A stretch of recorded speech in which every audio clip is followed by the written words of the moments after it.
Yang namanya biologi ini adalah kelanjutan daripada biologi Anda di SMA dulu. Di SMA ya. IPA semua kan? Oh iya. Masih ya, IPA IPS itu masih. Oh, saya dengar kan enggak lagi sekarang ya. Sudah merdeka kan?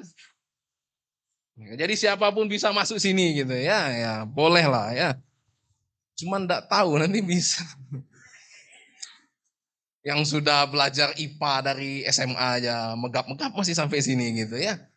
Mentahlah. Kita lihat saja ya. Mungkin karena saking merdekanya nanti mau bisa dan tidak bisa pun merdeka saja gitu ya. Iya sudah. Balik ya, jadi blok biologi kelanjutan dari biologi Anda di SMA dulu.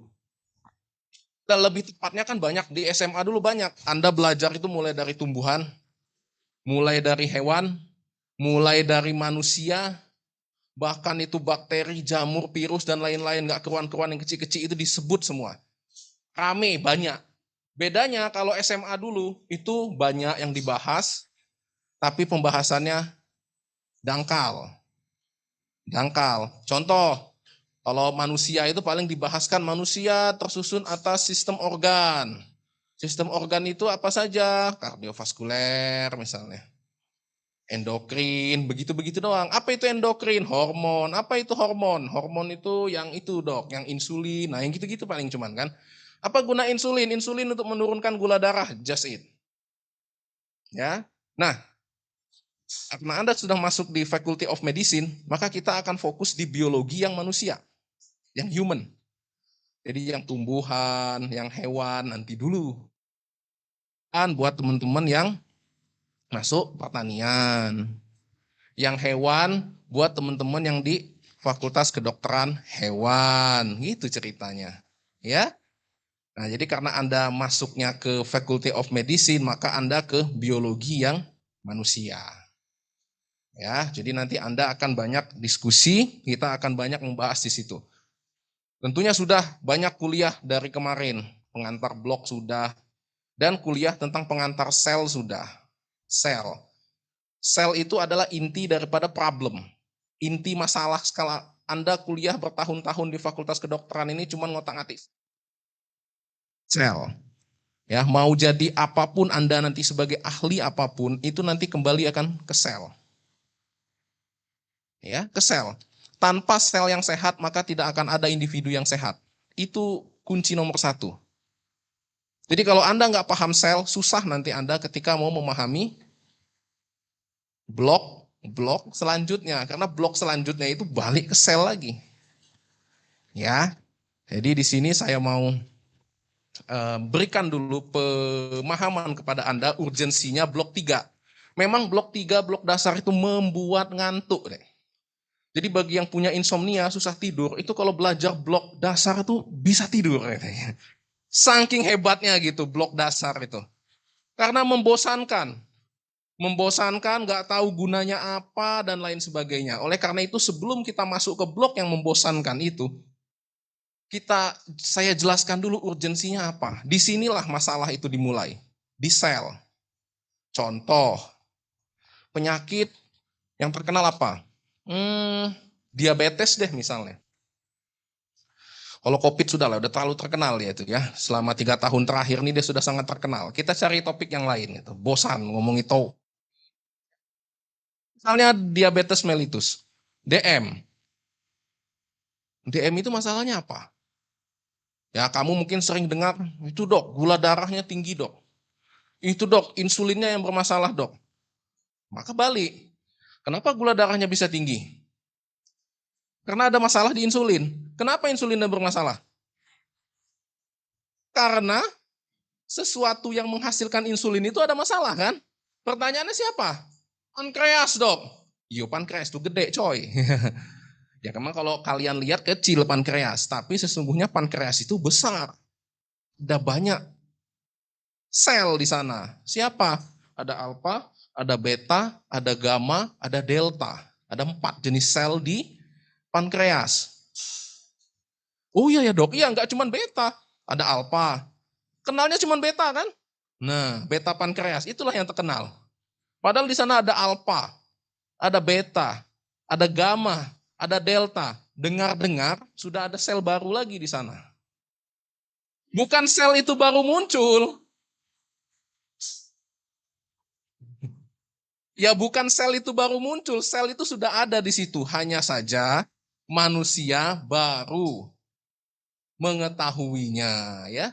Bukan sel itu tiba-tiba baru muncul, tumor dok berarti bukan. Sel itu sudah ada di situ, hanya saja baru diketahui oleh manusia. Betapa ceteknya ilmu manusia gitu ya. Lebih parah dok, kami cuma taunya beta dok. Nah itu lebih parah lagi ya. Nggak apa-apa, itulah proses belajar. Makanya kalian itu ada semboyan long life study. Iya kan? Karena apa yang Anda pelajari hari ini, 2 minggu lagi belum tentu sama. Jangan-jangan nanti sudah ada kelas epsilon kan? Kelas epsilon. Apa sel epsilon misalnya. Ya, atau sel apa lagi nanti misalnya. Atau sel megatron nanti misalnya kan gitu. Kan saudaranya Omikron, Megatron ya. Jangan sudah sampai segitu nanti misalnya. Sama seperti COVID. Zaman saya sekolah dulu enggak ada COVID-19, itu enggak ada. Udah selesai, enggak belajar lagi, muncul COVID. Mau enggak mau, back to basic. Dulu ilmu virologi bagaimana ceritanya? Situ. Untungnya dulu mendengarkan waktu dosen menjelaskan tentang virus. Itu juga dulu membosankan, ngantuk deh. Virus, ya virus. Kecil-kecil kalau terjengok juga tidak ya. Apalah manfaat mempelajari mereka? Ternyata di situ prinsip. Bakteri sama virus itu prinsipnya ada. Mau apapun virusnya, prinsipnya dasarnya sama. Gitu. Apa dasarnya? Dia akan membutuhkan inang untuk hidup. Virus tidak akan pernah bisa dia melewati sendiri tanpa inang. Beda bakteri. Bakteri butuh inang. Bukan. Bakteri tidak butuh inang. Masih segar. Bakteri tidak butuh inang. Bakteri karena dia sudah memiliki organisme, sudah memiliki organela, sudah memiliki selnya sudah komplit kalau bakteri. Udah kan dibahas di sel kemarin. Prokaryotik dan eukaryotik itu kan. Bakteri nggak butuh. Tapi kalau virus, dia butuh karena dia cuma memiliki materi genetik. Dia hanya memiliki materi genetik. Dia tidak punya organela. Itu kan prinsip dasar. Sehingga kalau bakteri bisa menyerang Anda kapanpun, dimanapun. Kalau virus, dia harus menempel ke bagian tubuh Anda dan Anda harus dalam posisi imunnya drop. Makanya pas COVID-19 kemarin kampanyenya tingkatkan imun, tingkatkan imun, tingkatkan imun. Itu asal muasalnya. Ketika imun Anda kuat, biarpun ada COVID di sana, dia diem. Takut. TNI-nya siaga. Ngapa ada sel imun? Nah, apa kau katanya? Masuklah katanya. Iya bos, ampun bos katanya. Nah, diam dia. Tapi ketika sel imun kamu nanti tidak siaga, alias daya tahan turun, mulai dia banyak tingkah. COVID itu. Nah, nanti akan kita bahas tentang imunobiologi namanya. Di situ nanti membahas tentang sistem pertahanan tubuh. Jadi itu adalah konsep-konsep dasar yang nanti akan mengantarkan Anda menuju blok-blok selanjutnya di Faculty of Medicine. Itu ya, jadi prinsipnya itu. Jadi kita tuh mau mengobati sel. Yang ketiga, sel itu dianugerahi kemampuan yang luar biasa. Sel dianugerahi kemampuan yang luar biasa. Sel tidak membutuhkan dokter. Sel tidak membutuhkan dokter, sel itu tidak membutuhkan bantuan Anda untuk hidup. Bahkan kita sebagai dokter itu sebenarnya hanya membantu sel untuk recovery. Contoh, kalau kamu luka, tergores sampai robek, apakah kamu pikir pengobatan dengan cara dijahit itulah yang menyembuhkan? Enggak. Jahitan itu sesungguhnya hanya membantu merekatkan kulit kita yang robek. Tujuannya apa? Satu, mengurangi paparan ataupun masuknya organisme yang lebih banyak ke dalam kulit kita. Yang kedua, membantu merekatkan sehingga nanti kulit akan mampu dengan mudah melakukan regenerasi. Just it. Jadi kita tuh hanya membantu. Tanpa Anda rekatkan pun, dia bisa sembuh. Nah, jadi jangan sombong ya. No. Jadi tanpa Anda apa-apain pun, sesungguhnya bisa sembuh. Oke, sesungguhnya bisa sembuh. Kapan kita sebagai dokter diperlukan? Ketika sel mengeluarkan sinyal SOS. Minta tolong. Disitulah baru dokter membantu. Kalau sel belum melakukan sinyal SOS, jangan Anda otak-atik. Ujungnya, nanti Anda bukan meringankan penyakit, malah menambah penyakit. Itulah yang disebut istilah nanti malpraktek dan lain sebagainya. Jadi di sini Anda harus paham kapan sel membutuhkan bantuan Anda dan kapan sel tidak membutuhkan bantuan Anda. Anda hanya melakukan wait and see. Tunggu. Jadi dokter nggak selamanya harus meresepkan obat. Kadang-kadang dia harus tunggu, nanti dulu.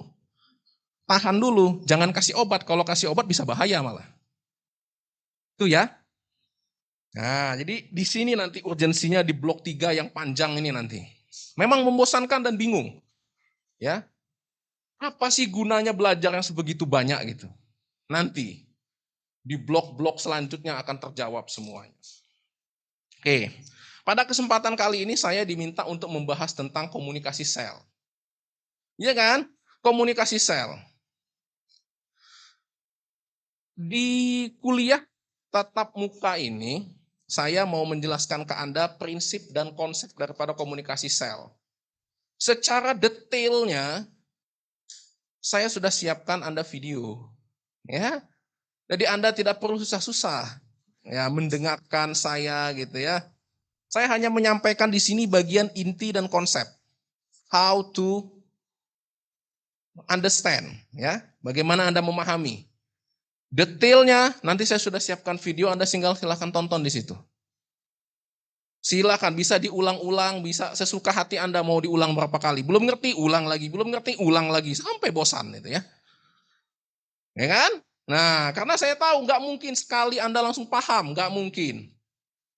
Ya, kami pun kadang-kadang harus berkali-kali dulu. Diulang, diulang, diulang. Itu manusiawi. Bukan berarti saya bodoh dok. Ya enggak lah. Itu hal yang manusiawi. Biasa aja, yang namanya sesuatu yang baru. Apalagi nanti terminologi-terminologi yang aneh. Integrin, klatrin, reseptor, ligan. Aduh, benda apa itu semua.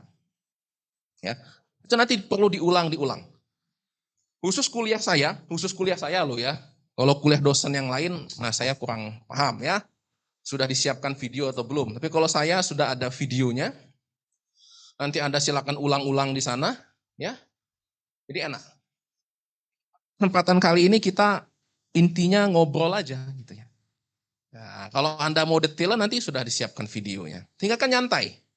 Ya, maka saya tadi bisa menyuruh Anda yang mau ke kamar kecil silahkan, yang mau ini silahkan ya. Karena percuma juga deh, saya kasih Anda kuliah yang banyak-banyak yang serem-serem itu, Anda pasti belum ngeh juga gitu. Kenapa? Karena Anda belum terpapar duluan gitu. Ngerti nggak? Ya belum ada paparan pertama dengan Anda. Misalnya saya bilang nanti ada pembahasan tentang reseptor. Ya reseptor bla bla bla bla bla bla bla nguap kamu. Beda hal nanti kalau saya sudah singgung tentang reseptor secara konsep, kemudian kamu tonton nanti videonya, maka kamu sudah ada, oh ini yang dibilang dokter tadi, apa itu reseptor, bla bla bla. Ya, jadi itu metodenya, biar kalian lebih paham. Ya, karena kami tahu kuliah blok dasar ini membosankan, kami sadar ya, karena kami juga pernah mahasiswa ya. Tahu lah blok dasar itu paling bosan, paling aneh. Gitu, ya. Ini apa guna sih? Ya. Nggak ngerti. Ngobat-ngobati pasien, ya bisa. Cuman benar atau tidak, sembuh atau tidak kan wallahu alam. Sembuh dok, pasien yang nggak datang lagi dua kemungkinan pasien nggak datang lagi tuh. Jangan senang. Wah dia nggak datang lagi dok, berarti sembuh dok. Duh. Iya kalau sembuh. Kalau kemungkinan yang kedua, kamu aja nggak tahu gitu. Ya, jadi jangan pede dulu pasien nggak datang lagi dibilang sembuh, belum tentu. Oke, ya kita bahas tentang komunikasi sel. Anda kan sudah dijelaskan, sel merupakan unit kecil di dalam tubuh kita. Jadi tubuh kita yang besar ini sesungguhnya tersusun atas unit-unit yang lebih kecil. Jadi kita analogikan begini, rekan-rekan sekalian. Misalnya ada suatu tubuh itu namanya Fakultas Kedokteran, Universitas Sriwijaya tahun 2022. Itulah nama si organisme itu. Sama seperti kalian kan, punya nama kan masing-masing kan? Ada yang namanya si A, ada yang namanya si B, ada yang namanya panjang, ada yang namanya pendek, ada yang namanya lucu, ada yang namanya aneh, terserah. Ya suka-suka lah. Ya. Pun organisme tadi yang saya bilang namanya adalah Fakultas Kedokteran Universitas Sriwijaya tahun 2022. Itu adalah organismenya. Itu ada orang yang namanya itu. Fakultas Kedokteran Universitas Sriwijaya tahun 2022. Organisme yang namanya Fakultas Kedokteran Universitas Sriwijaya tahun 2022 tersusun dari sistem organ, benar kan? Bukan di organisme. Tersusun dari sistem organ, jangan langsung sel, yonda. Tersusun atas sistem organ. Apa saja sistem organnya? Sistem organ tenaga pengajar.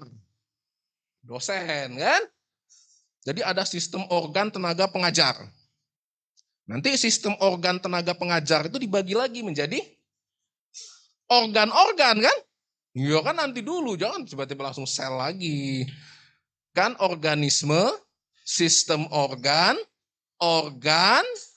jaringan, baru sel. Runutnya seperti itu. Jadi sistem organ yang tenaga pengajar itu tersusun atas organ-organ. Apa saja organnya? Ada organ dosen bagian biologi. Ada organ dosen bagian kimia. Ada organ dosen bagian farmakologi dan seterusnya. Iya kan? Nah, nanti dari jaringan tersebut itu sistem organ yang pengajar. Ada lagi nanti sistem organ namanya mahasiswa kan gitu. Ada nanti sistem organ namanya mahasiswa. Nanti ada mahasiswa pendidikan dokter. Ada mahasiswa keperawatan kalian itu kan. Ada mahasiswa psikologi. Ada mahasiswa pendidikan dokter gigi. Ada mahasiswa profesi yang lagi koas dan lain sebagainya. Itu sistem organ. Sampai nanti terakhir yang menjadi sel itu adalah kalian satu-satu itulah sel. Sel, semua sel. Termasuk saya sel. Tapi saya sistem organ tenaga pengajar. Kamu sistem organ mahasiswa. Kayak gitu. Sama dengan tubuh kita. Nanti kan tubuh kita ada sistem organ kardiovaskuler, ada sistem organ endokrin, ya nanti tinggal bagian mana kamu. Pun kamu, jadi kita semua nanti jadinya adalah sel. Kita sel. Pertanyaan saya yang mendasar. Ya. Kamu sama kamu perlu komunikasi enggak? Perlu. Kalau antara kamu dan kamu tidak berkomunikasi, apa yang terjadi? Miskomunikasi. Akhirnya apa? Berantem, sensi. Atau komunikasinya salah. Misalnya, beliau mau minta tolong ke beliau. Woi, minta itu sini. Atau kawannya, dia kau katanya, sombongnya, ndak katanya. Ribut kan akhirnya. Sel itu sama. Contoh, beliau adalah sel beta pankreas. Ini misalnya sel otot. Woi, beta pankreas, minta insulin, seton katanya. Tidak, kata beta pankreas. Kau sombong, ndak aku kirim. Ndak ngapo kau katanya. Nah, katanya. Ngajak bebala kau katanya. Payu katanya. Nah, udah.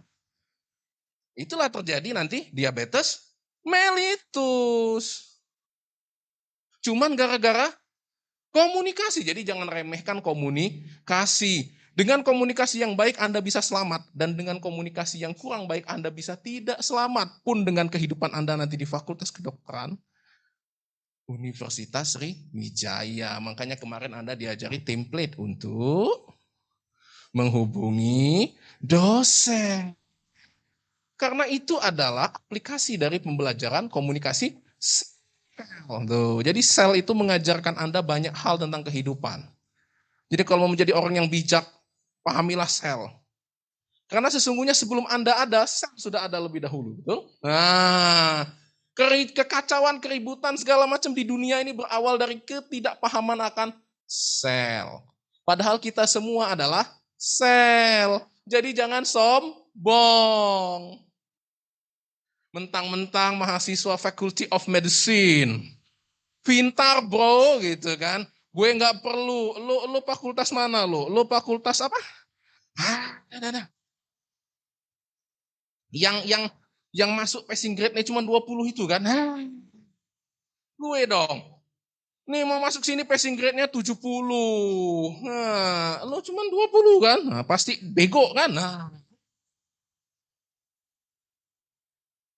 kacau kan?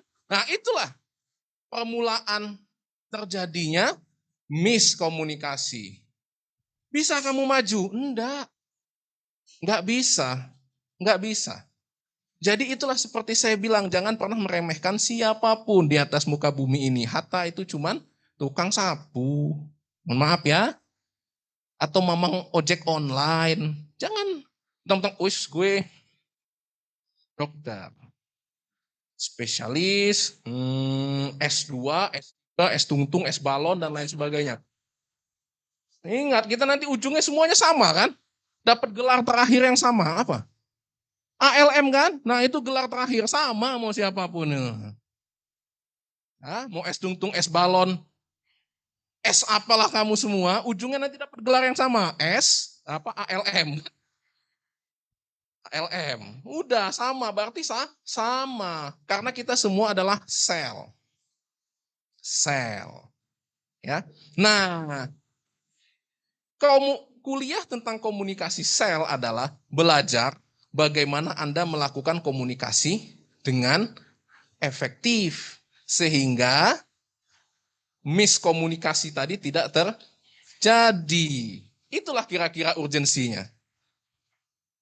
Karena seluruh masalah kesehatan itu berawal dari miskom. Miskom, mau apapun, sebut. Darah tinggi dok, itu miskomunikasi. Dari sistem renin, angiotensin, aldosteron sistem namanya nanti. Nanti. Apa itu renin, angiotensin, aldosteron sistem? RAS istilahnya. Miskom di sana. DM dot, ya itu tadi ribut antara sel beta pankreas dengan sel otot, dengan sel jantung, dengan sel paru, dan lain sebagainya. Bebala dia. Apalagi? COVID-19 dok, itu juga miskomunikasi antara sistem pertahanan tubuh dengan sel-sel tubuh. Sistem pertahanan tubuhnya, dah COVID-nya serem.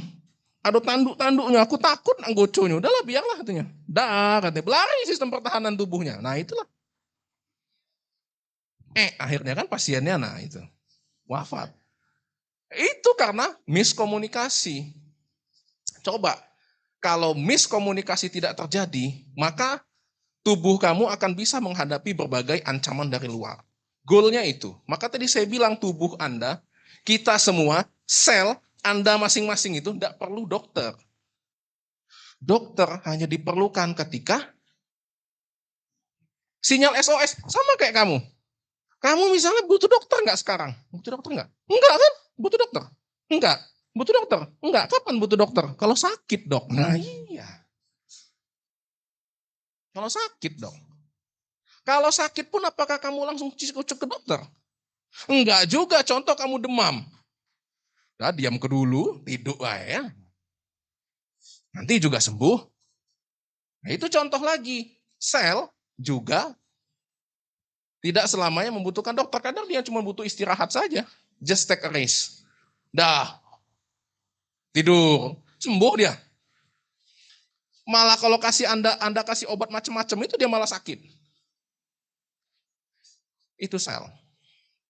Oke, itu ya, itu konsep dasar yang pertama. Komunikasi sel, urgensinya sebuah komunikasi sel. Ya. Oke, sama seperti Anda. Bagaimana cara berkomunikasi yang efektif dengan beliau? antara beliau dan beliau, maka akan ada komponen-komponen yang penting. Yang pertama adalah pesan yang disampaikan, benar?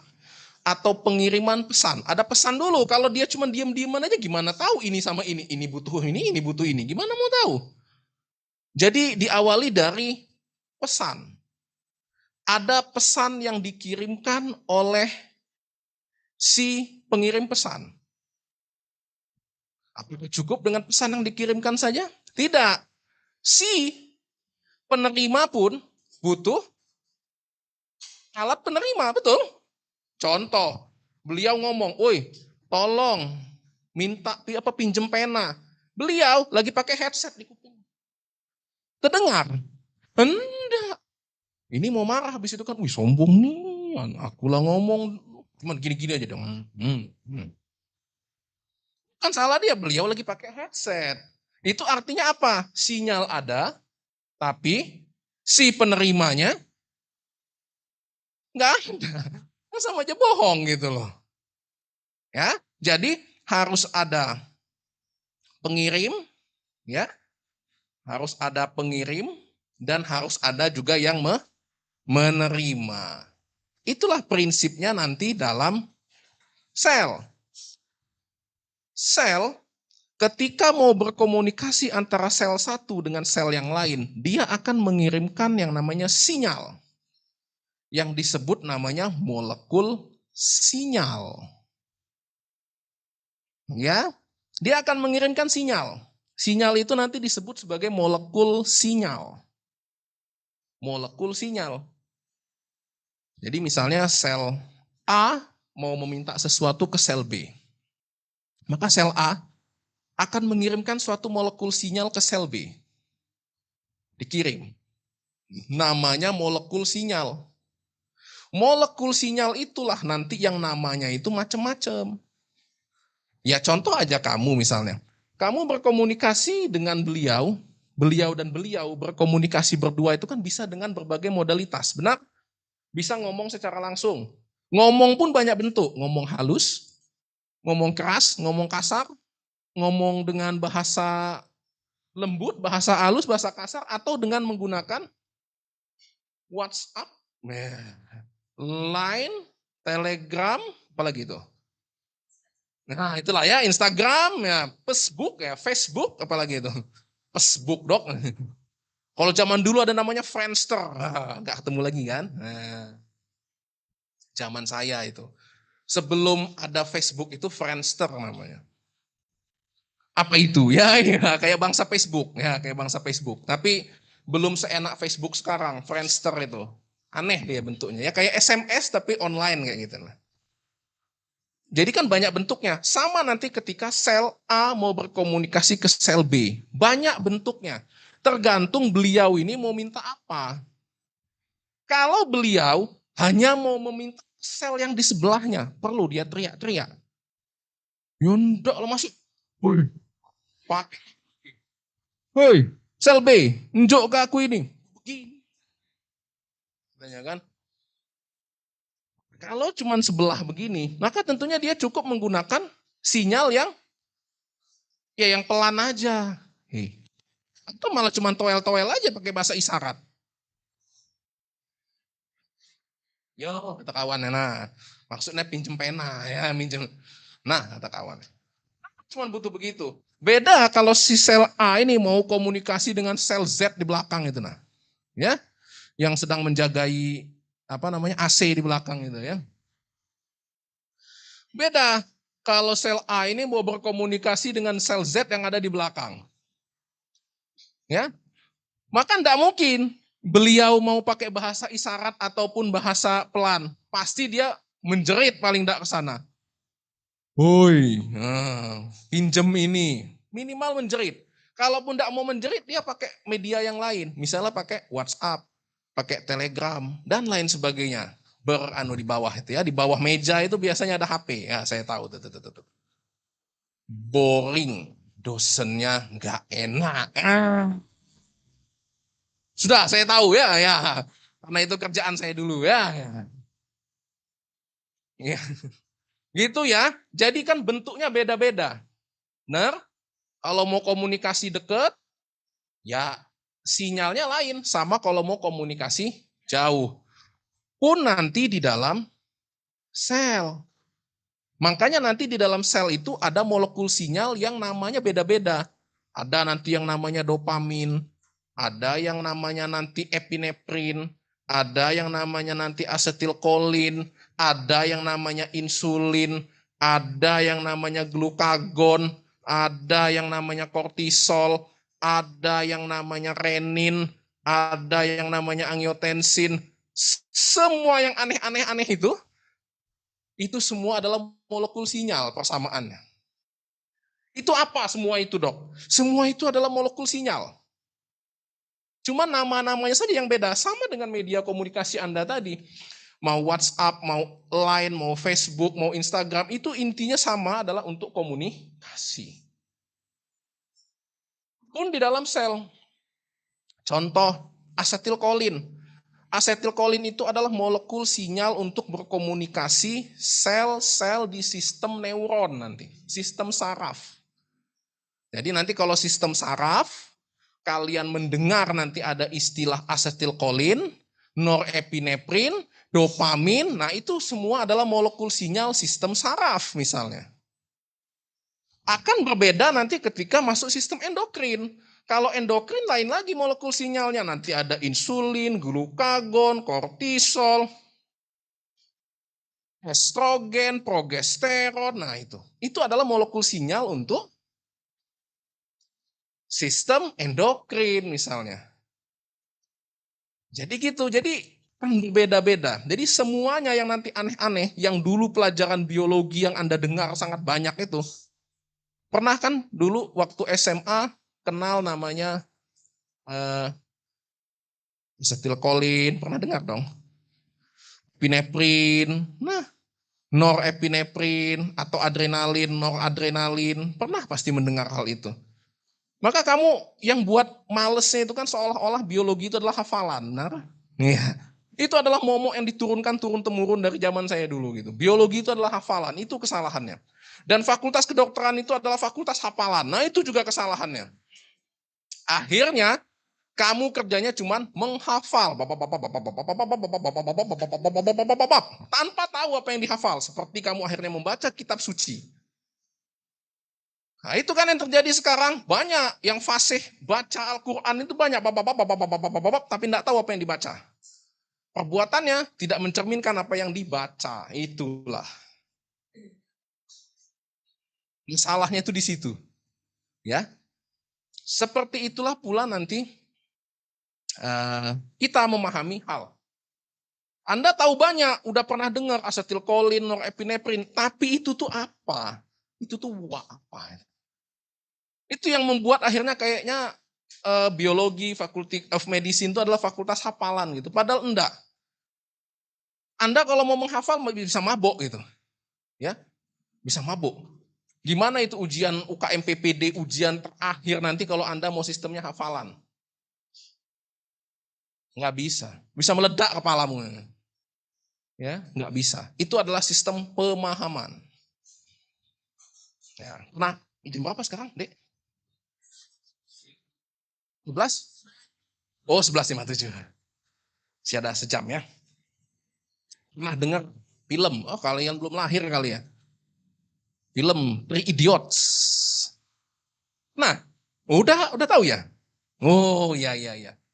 Itu film yang terkenal di zaman saya dulu. Itu saya zaman lagi koas itu, saya ingat benar itu. Film India, ya. Film India. Kan kalau sekarang filmnya film Korea, ya. Dulu film India, ya. Nah, itu Three Idiots. Dia di sana menjelaskan bagaimana itu filosofi, film itu film filosofi. Ya lucu-lucu sih memang tawa-tawa. Gitu. Tapi kalau kalian perhatikan itu adalah suatu filosofi. Dia mengajarkan apa? Enggak guna itu hafalan. Yang guna adalah pemahaman. Ingat dia ngerjain profesornya? Profesornya bilang, what is machine? Katanya kan. Masa nggak tahu? Yang itu loh. Profesornya bilang, what is machine? Katanya kan. Sudah.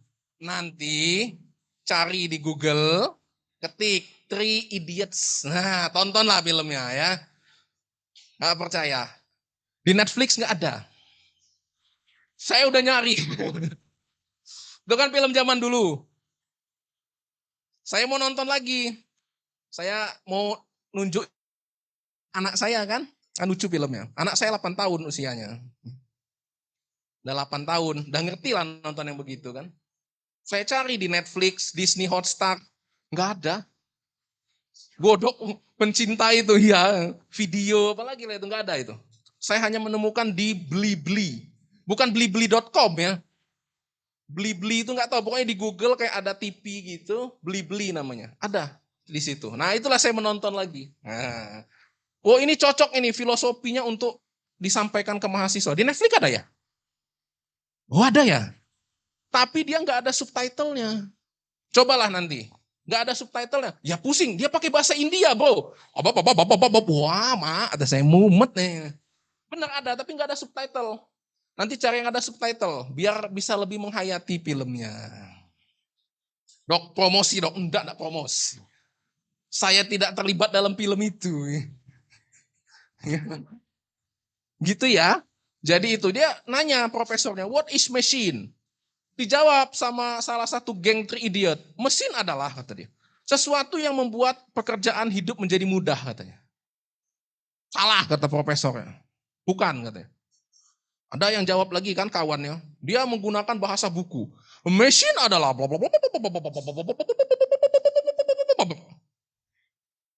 oh, nah itu yang benar katanya. Kamu salah katanya. Ya sudah, kamu keluar katanya kan, kata profesor, keluar. Enggak benar kamu ini kan, enggak mau belajar, ya kan?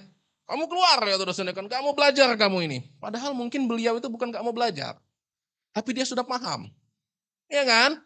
Yang diomongi dosen itu membosankan gitu, bahkan salah jangan-jangan, ya kan? Adalah nggak mawas yang dengerin katanya. Itu jangan salah sangka, kadang-kadang yang duduk di belakang itu, yang jagain AC terutama, beliau itu sudah paham sesungguhnya. Jadi kamu jangan salah sangka loh. Benar saya kasih tahu. Kita sering underestimate dengan kawan-kawan yang duduk di belakang. Apa-apa itu pasti belakang yang dihantem. Mau nanya dosen, coba yang paling belakang, coba apa ya? Padahal jangan salah, kadang-kadang yang di belakang itu dia tuh sudah paham. Percaya, tanyalah. Beliau itu sudah paham, cuman tadi ya sudahlah katanya, kita di belakang aja. Dia merendah sebenarnya itu ya. Nggak enak, masa saya lebih pintar dari dosennya gitu ya. Jadi gitu, jadi hal-hal seperti itu ya, rekan-rekan sekalian. Jadi penting bagi kita sebagai sel untuk berhusnuzon, tidak bersuuzon. Nah, itu kan pengajaran sel selanjutnya, benar nggak? Loh, kalau beliau selalu suuzon sama yang ini, wah kacau. Tidak akan bisa komunikasinya dengan lancar. Penyakit semua masalah kita. Ya, jadi sel tubuh kita mengajarkan tidak boleh bersuuzon. Kawan tuh kenapa ya, Cak? Bengisnian mungkin lagi ada masalah. Kawan itu kenapa? Kok diam tiba-tiba hari ini? Mungkin lagi sakit paut. Sudah, jadi jangan langsung, sensi, nak marah BKW-nya. Sudah, harus ditemani lagi. Ya. Itu anak SD itu ya. Kalau sudah fakulti medicine enggak begitu. Tuh ya. Tuh. Ngomongnya apa kita sampai ke sini ini? Sampai mana tadi ya? Saya pun lupa. Oh ya, sel ya. Jadi tadi molekul sinyal, ini semua gara-gara molekul sinyal ya. Ya. Kan benar kan? Molekul sinyal. Jadi nanti ya, molekul sinyal itu bentuknya macam-macam. Mau nanti namanya epinefrin, mau nanti namanya norepinefrin, asetilkolin, dopamin, serotonin, histamin. Itu semua molekul sinyal. Jadi nanti nggak usah pusing. Kalau kamu tahu itu molekul sinyal, kamu tinggal cari kan. Siapa yang hasilin? Contoh, dopamin. Oh iya, Rahmat dulu pernah ngomong itu sel apa molekul sinyal. Itu molekul sinyal, itu bukan sel. Itu adalah molekul sinyal. Kalau itu molekul sinyal, cari yang hasilin siapa. Kan gitu. Dopamin misalnya, dopamin itu yang menghasilkan sel dopamin. Di mana sel dopamin? Di otak. Di otak. Nanti pas anatomi, histologi, kamu akan belajar di otak ini ada apa aja. Ya. Dan nanti namanya sel-sel dopaminergik, artinya sel yang menghasilkan dopamin. Jadi dia untuk berkomunikasi, dia menghasilkan dopamin, contohnya. Nanti ada lagi namanya sel-sel asetilkolin. Untuk berkomunikasi, dia menghasilkan asetilkolin. Jadi gampangnya begitu. Ketika kamu mendengar molekul sinyal, kamu nggak tahu itu apa, ya udah cari aja itu yang menghasilkan siapa. Ditujukan buat siapa, sudah clear masalah. Berarti molekul sinyal itu untuk berkomunikasi antara sel A ke sel B, dan seterusnya. Tuh ya, itu prinsip keempat. Yang kelima, ada molekul sinyal, maka tentunya akan ada molekul penerima. Ya, ada molekul sinyal, maka tentunya harus ada penerima, ada molekul penerima. Nah, molekul penerima, kayak seperti tadi kasusnya, kawannya tadi. Beliau ngomong ke ini, beliau pakai headset, nggak didengar. Salah? Enggak. Salah itu karena ada molekul penerimanya nggak beres. Gitu. Ya. Molekul penerima itu namanya reseptor. Molekul penerima itu namanya reseptor. Molekul sinyal tadi, nama lainnya, selain namanya molekul sinyal adalah ligan. Molekul sinyal tadi, kan namanya molekul sinyal. Nama lainnya adalah ligan. L-I-G-A-N-D.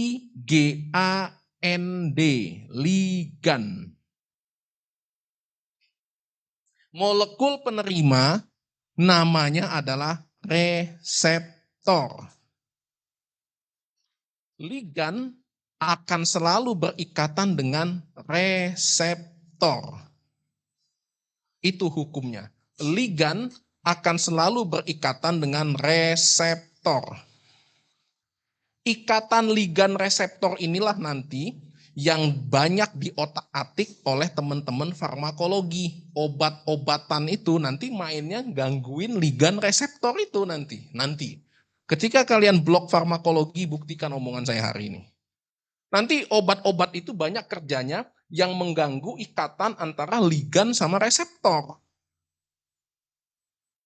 Jadi dengan kata lain dia memanipulasi komunikasi sel. Jadi sel yang komunikasinya kurang, dia perbaiki dengan cara ditambahkan komunikasinya. Misalnya reseptor dan ligannya ditambah karena komunikasinya lemah nih antara insulin sama antara sel beta pankreas sama sel otot sehingga terjadi DM. Itu komunikasinya coba diperbaiki. Ikatan ligan reseptornya diperbaiki. Itu. Nah, reseptor itu juga nanti namanya akan sangat banyak.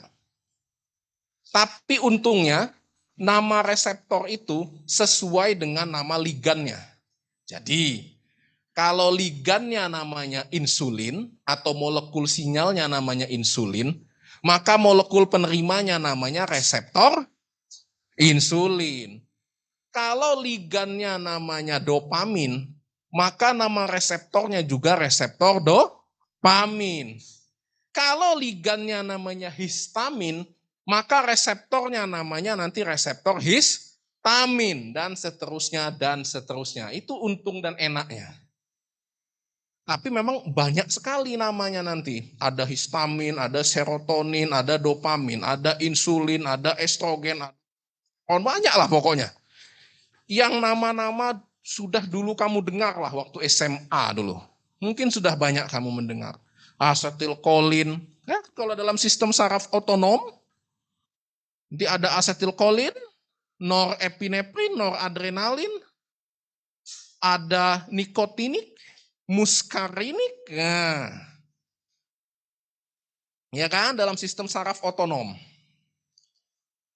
Itu semuanya apa? Itu semuanya molekul sinyal.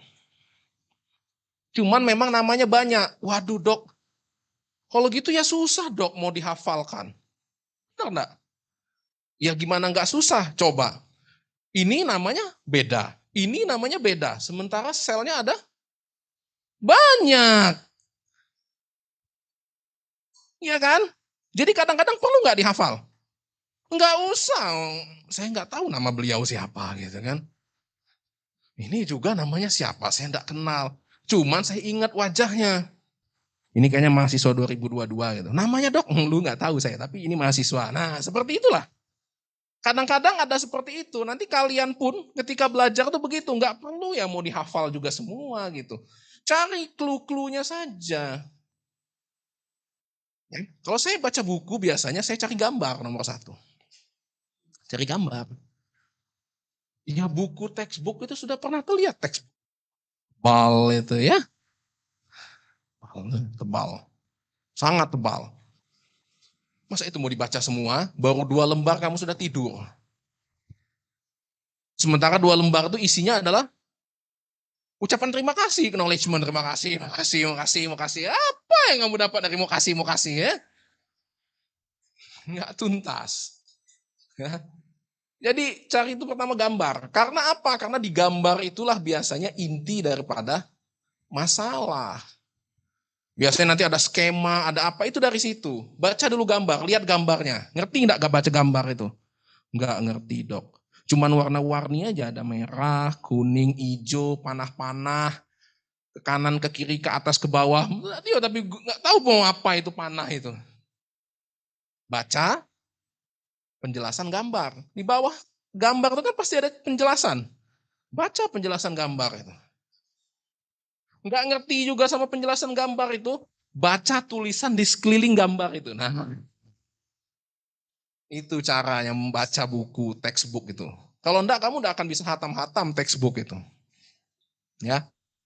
Kalau saya dulu saya hatam semua itu. Harper, Guyton, Geneng, Katzung, kalau Parmako itu. Siapa lagi? John Kuera itu histologi. Tahu enggak? Ya, ya itu kadang-kadang problemnya karena akses informasi terlalu mudah ya. Kalau zaman saya dulu susah deh. Nanya Google masih on masa itu. Iya. Kalau sekarang kan Google-nya pinter gitu loh ya, udah sangat pintar. Karena zaman saya dulu kan Google itu masih baru. Jadi Google itu kan kenapa jadi cerdas? Karena dia selalu dikasih informasi. Siapa yang ngasih informasi? Ya kita yang ngasih informasi. Itulah prinsip kerja artificial intelligence. Teman-teman IT itu nah. Jadi semakin sering kita pakai, makin pintar alat itu. Pun dengan otakmu.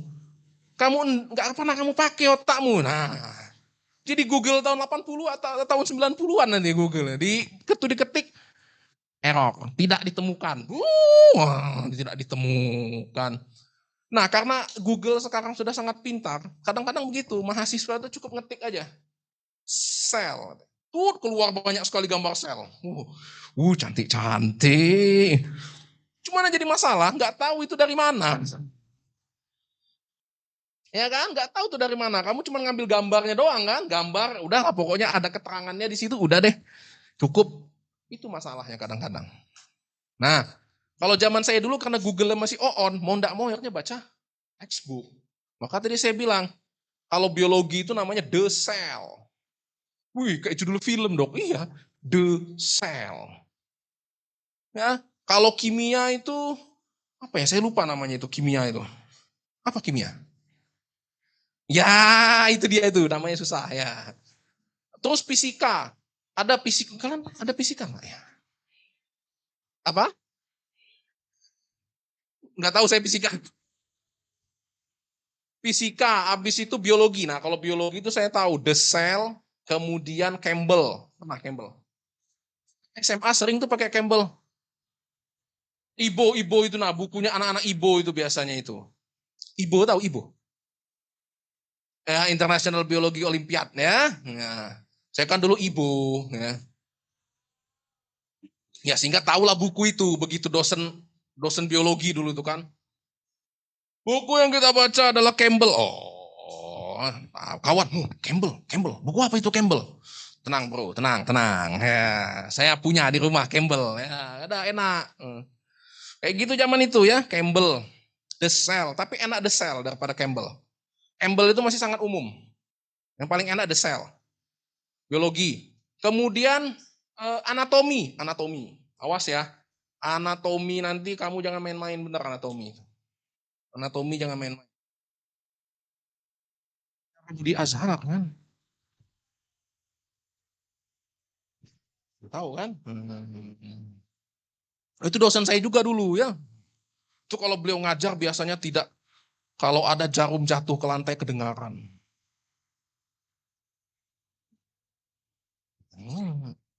Tapi sekarang beliau sudah baik. Kalau zaman saya dulu begitu. Tapi ada guna. Sehingga setiap lekuk dan lubang yang ada di tubuh ini saya hafal. Namanya foramen oval. Ya, nanti apa beda foramen, visura, fossa. Nah, dah mati lah ya. Ya, jadi anatomi inti kalian jangan main-main. Wajib lihat yang namanya sobota. Sobota, terserah mau cara dapatnya kayak mana. Mau yang online, mau yang offline, terserah. Pokoknya sobota. Sama pendampingnya nanti Snell. Anatomi Snell. Richard Snell terbitannya. Dibaca seluruh buku itu. Ya. Biarpun sekarang Google sudah pintar. Masa kamu dipintari sama Google gitu ya. Tak gambar dari mana itu ya. Baca buku-buku tadi itu dibaca. Kan gampang sih sekarang itu, terserahlah kamu mau dapatnya kayak mana, itu kan sangat mudah sekali didapat. Kalau zaman saya dulu harus beli deh. Saya ingat itu, Sobota itu jutaan sudah masa itu, bayangin lah. Masa itu ya, sekarang aja jutaan itu masih mahal ya. Apalagi masa saya dulu. Sobota itu rasanya berapa? 1,5 juta rasanya dulu. Tahun 2005. 1,5 juta tahun 2005. Sekarang udah jadi berapa tuh dengan asumsi inflasi sekian persen tiap tahun. Ya, masa itu. Tadi, namanya mau belajar, kadang butuh perjuangan. Makanya kalau zaman saya dulu, kadang-kadang ada anekdot. Mahal lah beli buku daripada SPP. Karena SPP saya dulu cuma 240.000. Sebulan dok, bukan, 6 bulan. 240.000. Itu fakultas kedokteran mana dok nih? Ya sini ya. Nah, sini. 140.000 yang dibayarkan setiap 6 bulan sekali. Maka saya dulu kalau mau bayar SPP tidak perlu minta orang tua. Alah, cari sendiri ya 240.000 ngamen-ngamen depannya dapat 240.000 ya. Susah. Nah, itu makanya zaman itu buku lebih mahal daripada SPP. Ya. Nah, kalau sekarang kan enak. Ada buku online, ada buku, ya kalau mau murah cari yang online murah. Ya. Itu sekarang kan sudah banyak benda-benda yang model begitu tuh ya. Tab apa segala macam itu kan beli yang online bisa dibuka di situ. Udah lebih murah jatuhnya. Lebih murah setahu saya Sobota Snell yang online. Kemudian histologi. Histologi itu Janquera namanya ya. Janquera. Itu atlas dan textbook. Cari. Atlas dan textbook. Janquera. Baca deh. Habiskan itu buku itu. Jangan udah dibeli, kamu jadikan alas tidur gitu ya. Kemudian fisiologi. Nah, ini juga bagian yang sangat penting. Fisiologi.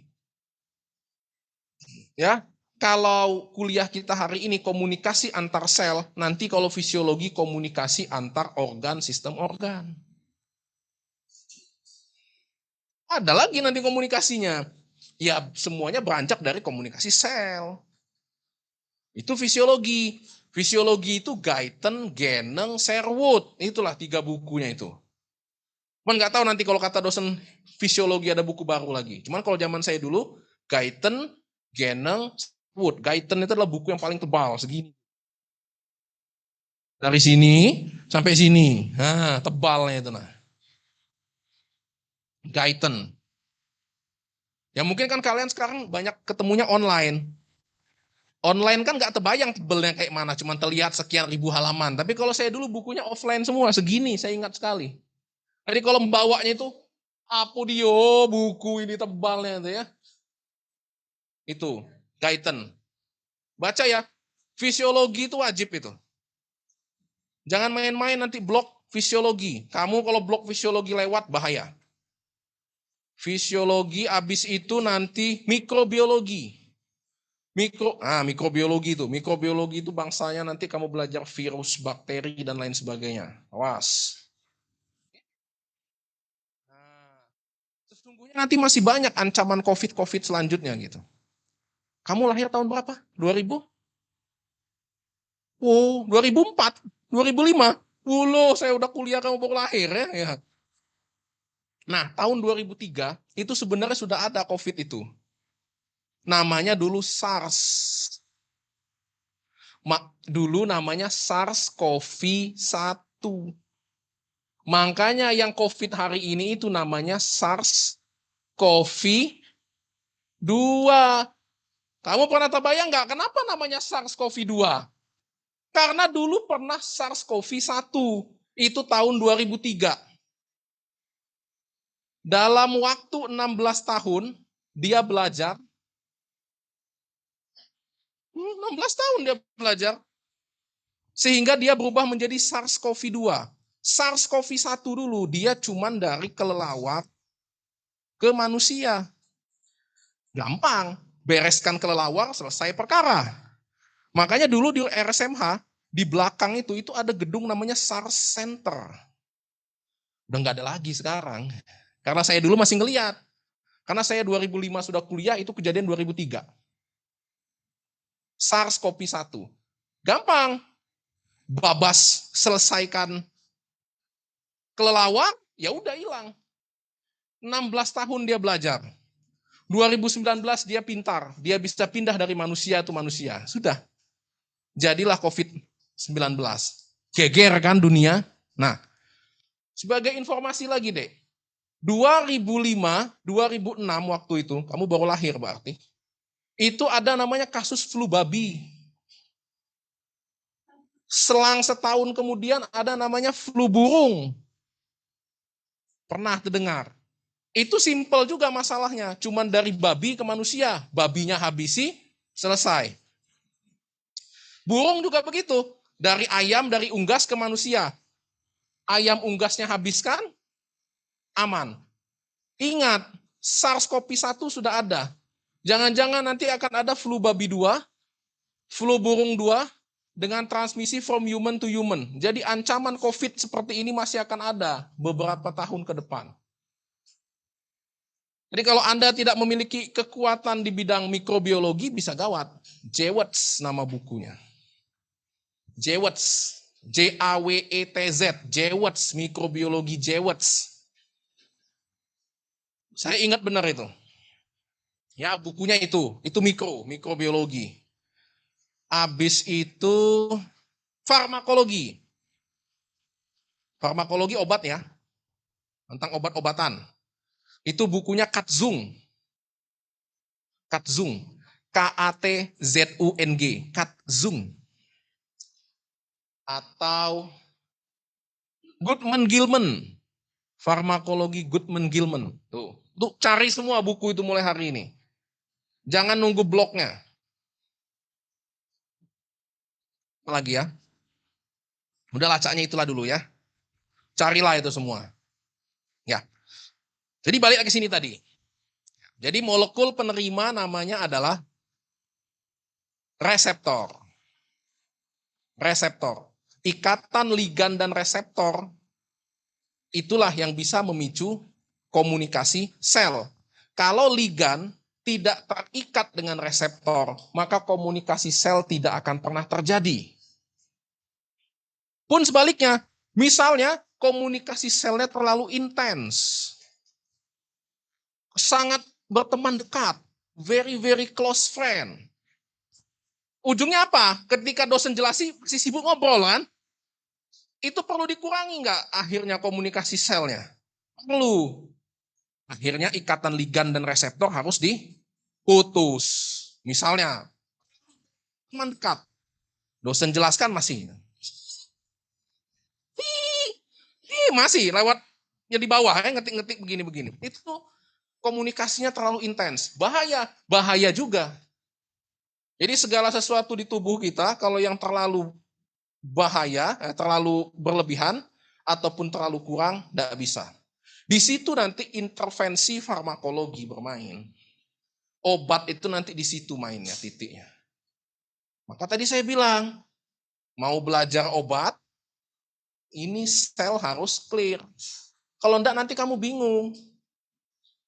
Nanti belajar farmako ngomong, obat ini bekerja di reseptor asetilkolin. Reseptor asetilkolin itu benda apa ya? Nah, padahal kalau dulu kamu ikut kuliah ini dengan benar, kamu sudah terbayang reseptor. Penerima molekul sinyal. Asetilkolin. Oh, asetilkolin itu adalah molekul sinyal komunikasi dari sel A ke sel B. Berarti komunikasi antara sel A dan sel B itu dihalangi 4G misal. Gitulah kira-kira. Ya, jadi konsep pemikirannya seperti itu. Konsep itu yang harus kalian pahami dulu. Sebelum nanti dijelaskan komunikasi sel yang lebih detail. Ya. Ligan reseptor. Nah, kemudian bro sekalian, nanti molekul sinyal tadi ada berbagai macam bentuk. Dek, jam berapa, Dek? Habis ini kalian istirahat atau ada kuliah lagi? Hah? Pulang. Yes. Tenang, saya tidak akan mengambil jam pulang kamu gitu ya. Saya tahu betapa mengecewakannya gitu. Dosen nanya, habis ini apa? Biasanya kami dulu takut. Pulang. Iya dok. Nah ya sudah, saya panjangin ya sejam. Ya cuman dalam hati, iya dok, ada.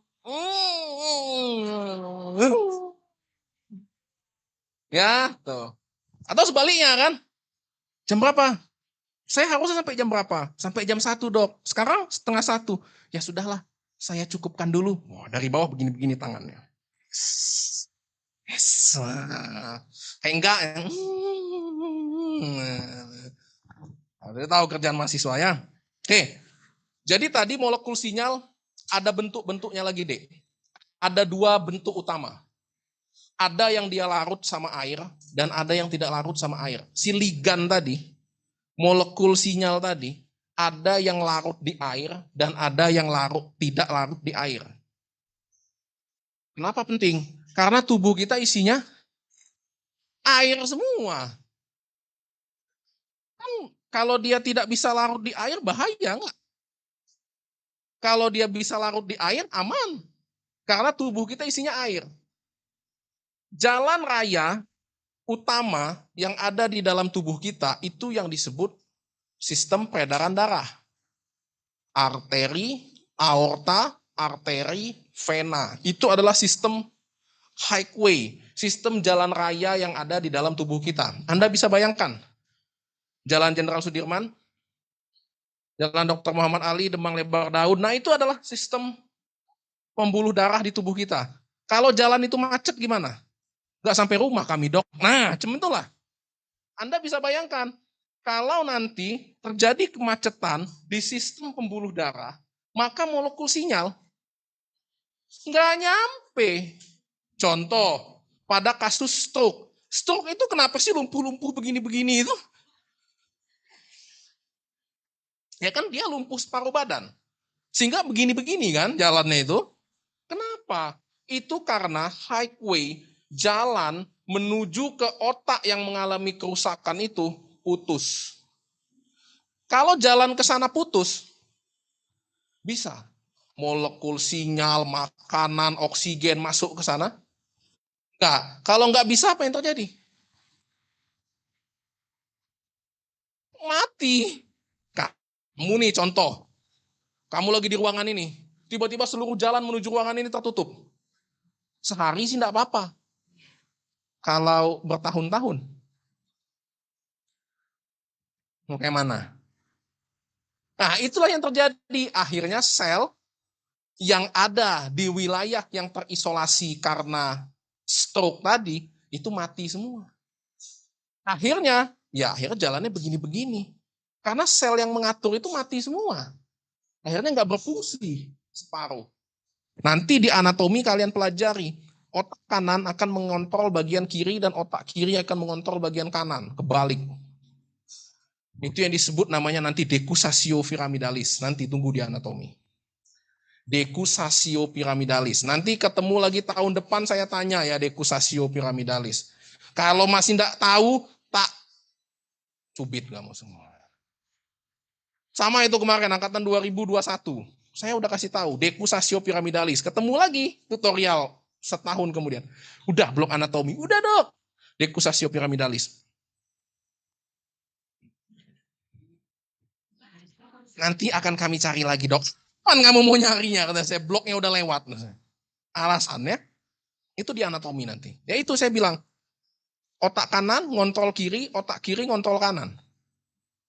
Jadi kalau kamu yang nulisnya pakai tangan kanan, maka otak kamu yang paling dominan itu adalah otak kiri. Kalau kamu yang kidal, nulisnya pakai tangan kiri, otak kamu yang dominan adalah otak kanan. Gampang. Ya. Ya lihat aja kamu nulis pakai tangan apa? Tangan kanan. Berarti otak kiri. Kanan, kiri. Kan? Yang lebih hebat lagi ada orang yang bisa menulis dengan kedua tangannya. Itu berarti kedua otaknya aktif. Iya benar. Lah, itu di film Three Idiots itu kan profesor bisa nulis pakai dua tangan. Ya. Saking jeniusnya itu. Jadi dia otak kanan dan kirinya seimbang. Otak kiri itu lebih kepada hal yang numerikal. Otak kiri itu lebih ke hal yang numerik, matematis, yang begitu-begitu dia. Otak kanan lebih kepada art, seni, ya. Bukan berarti, oh kalau begitu hebat otak kiri dok, lebih pintar matematika. Nggak begitu. Ya. Yang benar itu adalah kiri dan kanannya seimbang. Ya. Kalau Anda sudah menulis pakai tangan kanan, itu berarti kan otak kiri Anda yang aktif. Coba buatlah kebiasaan misalnya suka apa itu, bisa main musik gitu ya. Nah, biar untuk melatih otak kananmu, biar otak kananmu nggak semakin tertinggal.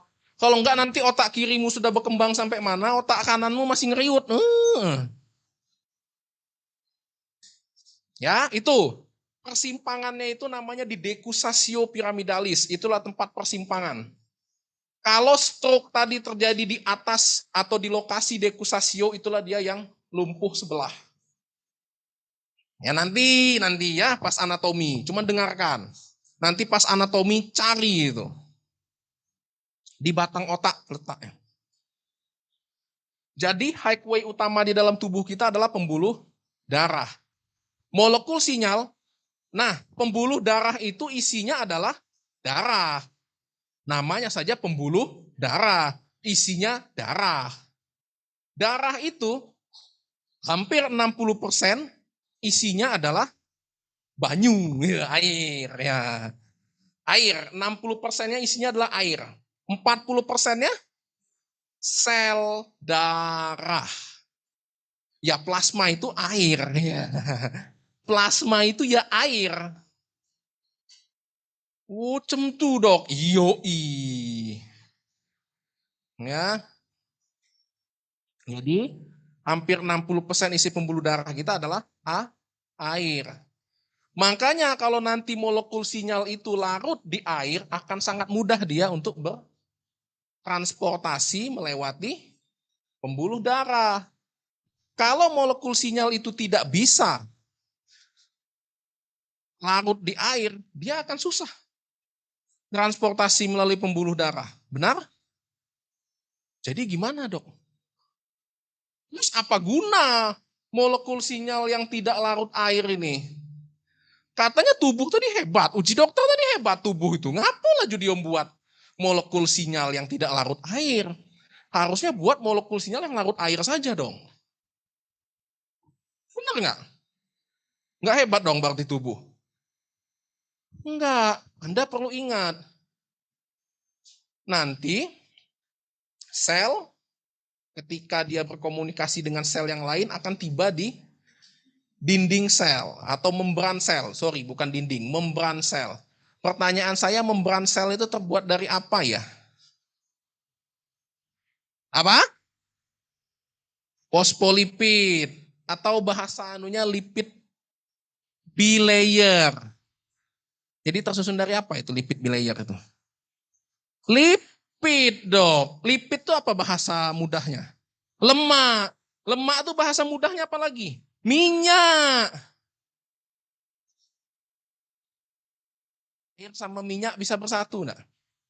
Dari zaman dulu sampai saya ngomong kini belum pernah terjadi perdamaian antara minyak dan air kan? Masih bermusuh itulah. Sehingga molekul sinyal yang larut di dalam air memang dia mudah ketika dibawa di pembuluh darah. Tapi dia tidak akan pernah bisa menembus membran sel target. Makanya nanti reseptor penerima molekul sinyal yang larut di air itu ada di permukaan membran sel. Karena dia nggak mungkin menembus membran sel. Beda nanti dengan molekul sinyal yang tidak larut di air. Dia larut di lipid, maka dia bisa menembus membran sehingga dia bisa langsung masuk ke dalam. Nggak perlu susah-susah. Tapi kelemahannya di situ. Dia susah ketika mau melewati pembuluh darah. Apa solusi yang ditawarkan tubuh? Tubuh memberikan kendaraan bagi molekul sinyal yang tidak bisa larut di dalam air dengan menggunakan protein. Namanya adalah albumin. Albumin. Jadi, kalau kadar albumin seseorang juga terlalu rendah, komunikasi sel bisa kacau juga. Hati-hati. Kapan kadar albumin itu terganggu? Ya kalau asupan nutrisi protein kurang. Pasien-pasien dengan gangguan gizi, stunting dan lain sebagainya, atau pasien-pasien dengan gangguan ginjal kronik yang sudah cuci darah berulang-ulang, itu drop albuminnya. Kamu sibuk lah, ini komunikasi selnya tidak lancar. Coba kita cek, reseptor ligannya gimana? Bukan reseptor ligan, ini albuminnya kurang. Kamu kasih albumin, lancar lagi komunikasinya. Awas.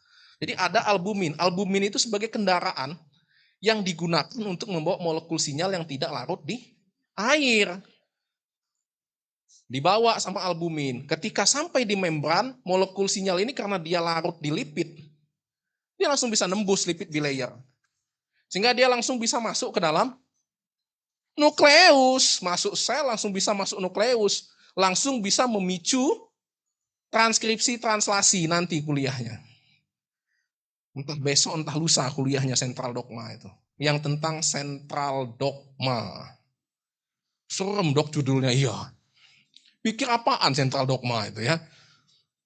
Itu nanti belajar bagaimana proses membuat resep rahasia. Ya, jadi sentral dogma nanti belajar tentang membuat resep rahasia. Beneran. Krusty Krab dok, iya.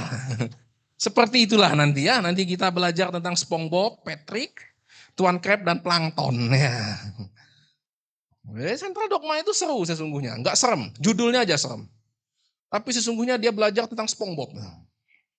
Bagaimana membuat resep rahasia, itulah sentral dogma. Jadi sesungguhnya enggak serem kan? Faculty of Medicine itu seru sesungguhnya. Cuman kadang-kadang dibuat susah sih kadang-kadang ya. Bahasanya dibuat serem gitu loh. Sehingga seolah-olah susah, itu padahal sesuatu yang mudah. Cuman senangnya orang kita kadang-kadang begitu. Ditampilkan terlihat susah, biar terlihat pintar. Makin susah dosen itu ngomong. Itu bukan bagus, itu benar itu ya. Kalau pengajar yang benar itu bagaimana membuat sesuatu yang susah menjadi mudah. bukan membuat yang mudah menjadi susah. Nah ini susah, kacau ya kalau begitu. Jadi kalian nanti jadi dokter pun begitu. Jangan tambah membuat pasien itu susah. Sudah pasien itu ibu mengalami diagnosis CA mame. Apa dia itu dok? Ya, karsinoma mame merupakan suatu keganasan yang terjadi pada mame dextra externa yang diakibatkan oleh invasi yang diakibatkan oleh mutasi gen BCL2 yang disebabkan oleh P53.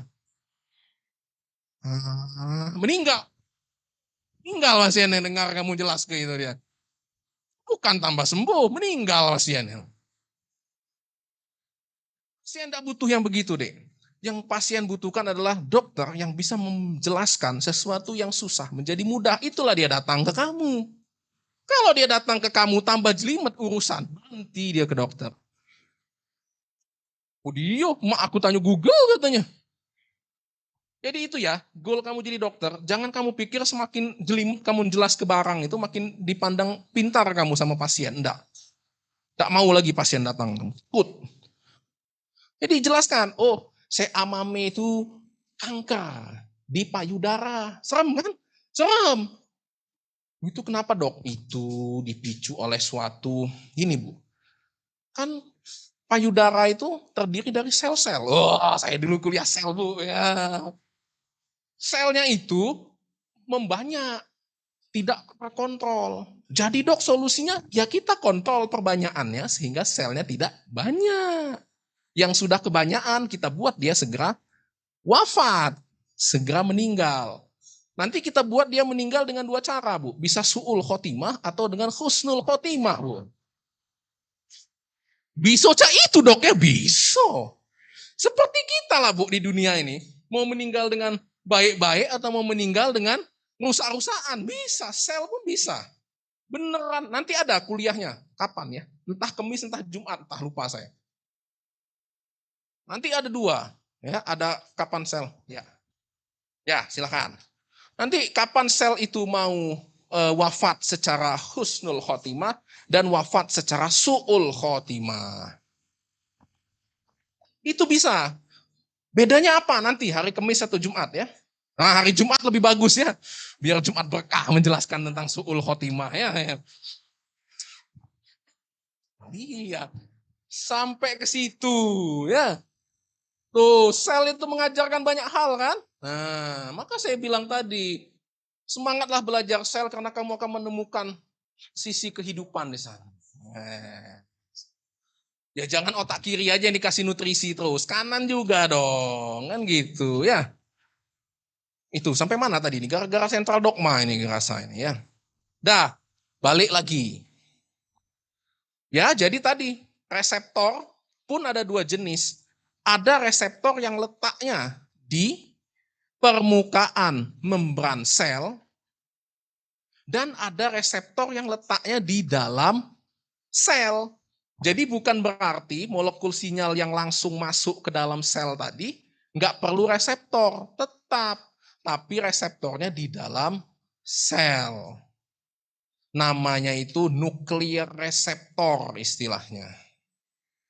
Kalau yang di permukaan sel itu namanya surface reseptor. Ya, jadi itu surface reseptor itu reseptor yang letaknya di permukaan untuk ligan yang larut air. Kalau ligannya tidak larut air, dia larut lemak, maka dia bisa menembus membran dan reseptornya ada di dalam sel, namanya nuklear reseptor. Itu bedanya. Perbedaan yang selanjutnya, karena ligan untuk yang surface reseptor, ligannya itu kan masih di membran. Sudah sampai targetnya belum karena targetnya itu adalah ke nukleus, belum nyampe kan? Masih ada space antara membran ke nukleus. Bagaimana penghantaran di dalam? Itulah nanti dia mengaktifkan yang namanya second messenger. atau pengantar pesan kedua. Yang ligan reseptor itu sering disebut namanya first messenger. Ketika ligan sudah terikat dengan reseptor, terutama dengan reseptor yang terletak di surface, di membran, maka kan komunikasinya belum selesai. Masih ada leak di situ, masih ada jeda antara membran ke nukleus. Disitulah nanti diaktifkan namanya second messenger. Nanti second messenger itu menggunakan molekul sinyal CAMP nanti. CGMP namanya. Jangan bingung nanti kalau mendengar istilah itu. Itu juga adalah molekul sinyal untuk second messenger. Untuk penghantar pesan kedua istilahnya. Jadi itu. Nanti detailnya silahkan kamu lihat di video nanti. Ya. Nanti akan menjelaskan yang saya omongin tadi lah. Ya. Oke. Saya rasa itu 12.45 dah jadilah ya. Kita harusnya 12. Ah, udah 5 menit lagi ya. Setelah saya rasa cukup, nanti kalau saya ngomong lagi bisa setengah jam lagi ya. Udah. Saya rasa cukup karena besok kita ketemu lagi gitu ya. Kamu lagi kan besok? Nah, kamu lagi. Kasihan kawan kamu yang itu ya. Ya apa boleh buat? Dah. Sorry ya. Kalau kalian mau datang, datang aja duduk di situ. Ya, duduklah di situ ya. Ya, kalau mau datang ya. Oke, gitu ya. Saya rasa demikian. Enggak ada pertanyaan? Enggak ada. Ya sudah. Ya daripada saya tanya ada yang bertanya enggak diam kan? Enak saya bilang tidak ada yang bertanya, biar ada yang jawab kan? Saya rasa cukup. Terima kasih. Assalamualaikum warahmatullahi wabarakatuh. Waalaikumsalam warahmatullahi wabarakatuh. Waalaikumsalam warahmatullahi Waalaikumsalam warahmatullahi wabarakatuh. wabarakatuh. Terima kasih dok. Terima kasih dok. Terima kasih dok. Dokter. Terima kasih dok.